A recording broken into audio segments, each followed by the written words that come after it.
Səlahiyyətləri əsasən kişilərə verilən müharibənin hər mərhələsi cinsiyyətçi sistemlə əlaqədardır. Müharibəni təhlil edərkən gender aspektlərini bir kənarda qoymaq olmaz. Savaş hekayələri əsasən kişilər, onların əsgərliyi, münasibətləri, təcrübələri, zəfərləri və itkiləri haqqındadır. Torpağa və digər sərvətlərə sahib olanlar da əsasən kişilərdir. Shirley Ardener deyir ki, psixoloji sağlamlığı yerində olan hər kəs ölməyi və öldürməyi dəhşətli hesab etməli, silah səslərindən qorxub savaş meydanından uzaqlaşmağa çalışmalıdır. Ölümə şahid olmaq, ölüm təhlükəsini mütəmadi şəkildə öz üzərində hiss etmək, bədəninin bütövlüyünü poza biləcək təhlükələrlə üz-üzə qalmaq, uzun müddətli aclıq və yuxusuzluq ciddi psixoloji sarsıntılara səbəb olur. Kişiləri hərbi xidmətə cəlb etmək və onları savaş meydanında saxlamaq heç də asan iş deyil. Gəncləri ölüm, zorakılıq, maddi və mənəvi itkilər kimi fədakarlığa razı salmaq üçün ideoloji çərçivə lazımdır. Müharibənin xalqa necə təqdim olunması çox önəmlidir. Kişilər hərbi xidmətə cəlb olunmazdan əvvəl döyüşçü kimliyini təşviq edən təhsil və sosiallaşma prosesindən keçir. Hələ ibtidai sinifdən uşaqlara aşılanır ki, vətənə duyulan sevgi bütün duyğulardan üstündür. İnsan vətəni olmadan yaşaya bilməz.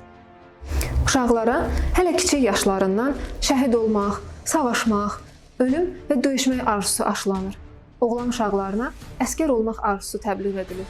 Onlar öz güclərini ifadə etmək, kişiliklərini isbatlamaq ehtiyacı ilə böyüyürlər.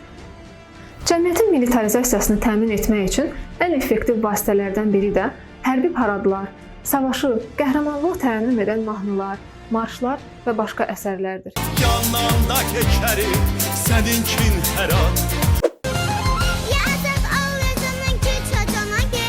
Sən namusum, qeyrətimsən vətənim, uğrunda ölən varsa vətən var. Torpağa qurban deyib Allah'a ismarladı. Bu yollarda ölər olsa namus bizə alsın. Nə gözlədir ölmək bizə sevgili vətən üçün.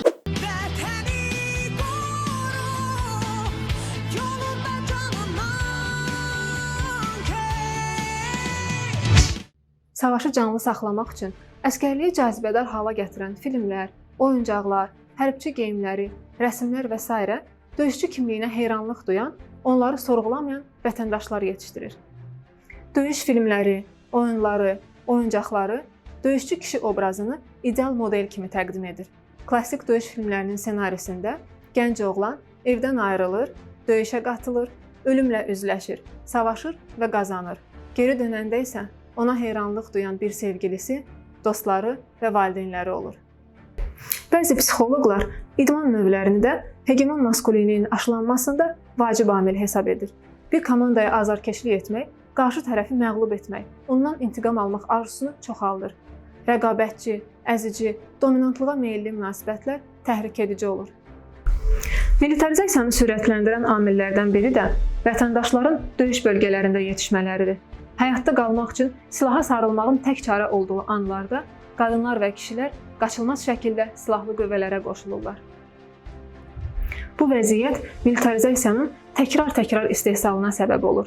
James Garbarino deyir ki, bu cür bölgələrdə yaşayan gənclərin və uşaqların insanlara olan güvəni məhv olur. İntiqam və qorxu hissi isə onların silaha üstünlük verməsini təmin edir. Savaşı kişilər üçün cazibədar hala gətirən başqa cəhətlər də var. Macəraya atılmaq, kişi yoldaşlığı, özünü sınağa çəkmək və isbatlamaq fürsəti, tarixi hadisənin bir parçası olmaq istəyi, din, Tanrı qarşısında mükafatlandırılma vədləri və s. Bir çox hallarda isə bu səbəblərdən bir neçəsinin və ya hamısının eyni anda təsirini görmək mümkündür. Qadınlar və kişilər arasındakı gender rollarının fərqləri militarist sistemin faydalandığı sahədir. Hərb və cinsiyyətçi sistem arasında əlaqə elə buradan başlayır.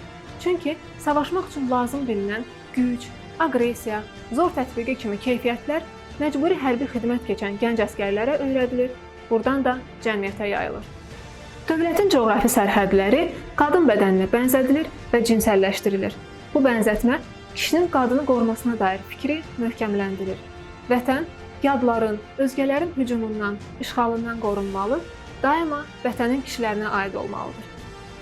Torpaq etkisi sevdiyi qadının bədənini qoruya bilməyən kişinin utancını yansıdır.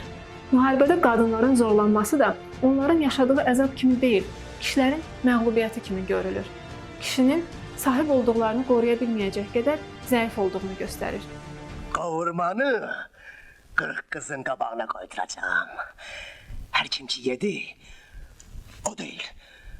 Her kim ki yemedi, odur senin anan. Onu bura getirttireceğim. Döşeğime salacağım.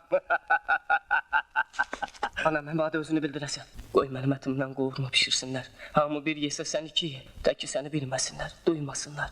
Tək ki atam qazanın namusunu sındırmayasan. Qadın kimi anlaşılan vətən üçün duyulan arzu bir kişi arzusu kimi inşa edilir. Onu sevmək, ona heyranlıq duymaq, onu qorumaq və uğrunda ölmək eşqi yaradır. Bu cür təsvirlər mahnılarda, şeirlərdə, folklorda öz əksini tapır. Metaforlarda vətən qadın haqqında deyilən sözlərlə ifadə olunur. Bu cür vəziyyət təkcə qadınları deyil, həm də əlilliyi olan, homoseksual, yaşlı kişiləri də bir kənarda qoyur və kişilər arasında bir iyerarxiya qurur. Ordu qadınları və qadınlığı kişilərdən və kişilikdən ən çox ayıran qurumdur.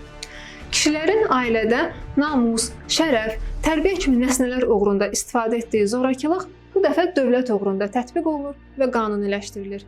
Döyüşçü kişinin zor tətbiq etməsi zərurət olduğundan zorakılıq haqlı şəkilə salınır.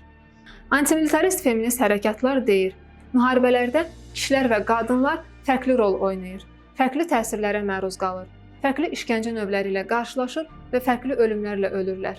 Odur ki, qadınlar öz aralarında təşkilatlanaraq müharibələrdə qadın təcrübələrini araşdırırlar. Biz bu təcrübələr haqqında növbəti videolarda danışacağıq.